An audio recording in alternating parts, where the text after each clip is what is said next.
What's going on, everyone? Olivia Reiner here for Packers News, joined by Ryan Wood, and today we're taking a look at the secondary, namely safety, of the 2019 NFL Draft.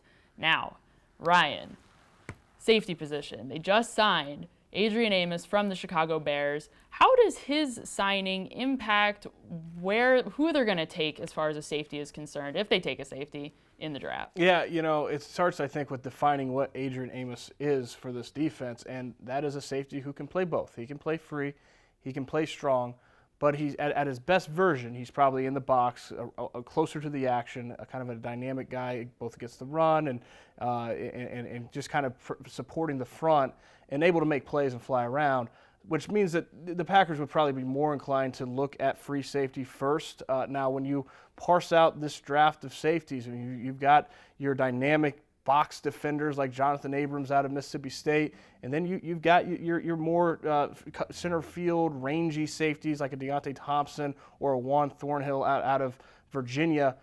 So it's going to be interesting to see which way they go, and which way they go is going to tell us what they think about Adrian Amos and how to use him. We'll learn that on draft night. But certainly, I mean, another draft, another need for secondary help. They've done a lot and put a lot of assets recently in past years into the cornerback position. I think free safety especially is a major pressing need for this team. So, last season, top two picks, Jair Alexander, Josh Jackson, both cornerbacks. Now, this upcoming draft, looking more at the safety position, where is the depth and where do you see the Packers taking a safety? That's really interesting because if you look at the class as a whole, there's not that surefire, gotta-be first-round safety. Now, that doesn't mean that no safeties will draft it in the first round. What it means is that come day two, you're likely to see a lot of options, especially in that second round.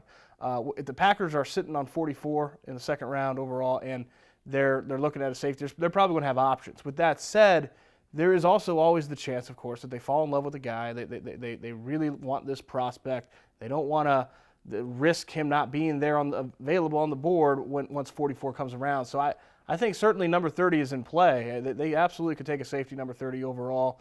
But that second round and maybe even that third round, day two, there's going to be some options for them. I think a Taylor Rapp out of Washington is really interesting. He'd be a first-round pick if it wasn't for that 4.77 he ran. And certainly there's no way he expected to run a 4.77.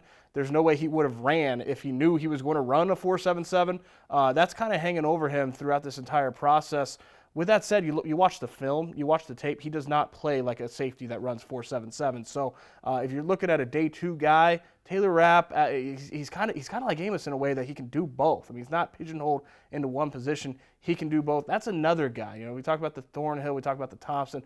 Taylor Rapp also, they're going to have options at that position. All right, well, we'll see what they end up doing if the Packers decide to go for someone in that sort of second round type of pick. But meanwhile, before we get to the draft, you can go over to PackersNews.com and check out all of our other draft previews. If you missed them, they're over there, I promise. Check them out, worth your time. Follow us on social media as well, and we will see you in our next preview. Thanks for joining us.